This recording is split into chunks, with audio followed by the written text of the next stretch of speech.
The Meghalaya government has initiated blacklisting of 15 firms and contractors for non-performance, informed Chief Minister Conrad Sangma today during a presentation by the Under-Secretary on the Meghalaya Chief Minister's dashboard at Yojana Bhavan Main Secretariat.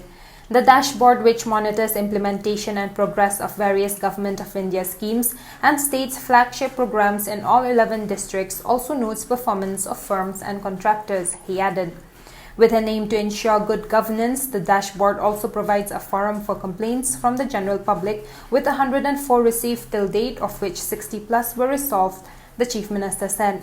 He also stated that the state's sustainable development goals and ease of doing business is also being mapped.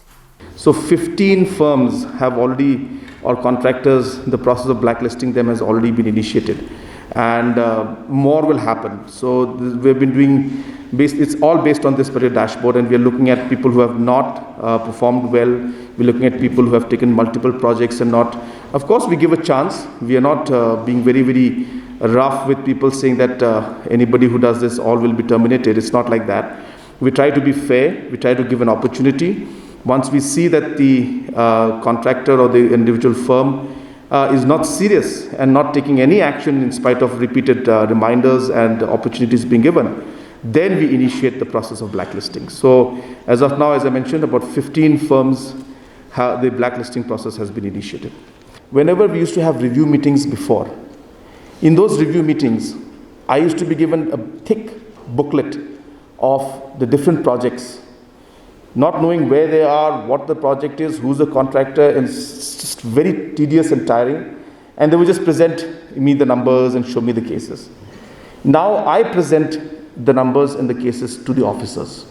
So in the review meetings, we are no longer looking at what the officers are bringing to us, but we already have the data because we are monitoring it ourselves directly. And in those meetings, we actually have the contractors and the officers present, and we ask them why this delay is taking place. What is the issue with this? When will this be completed? So therefore, it's the entire process of, monitoring has been reversed. So it's not like now that we search for information.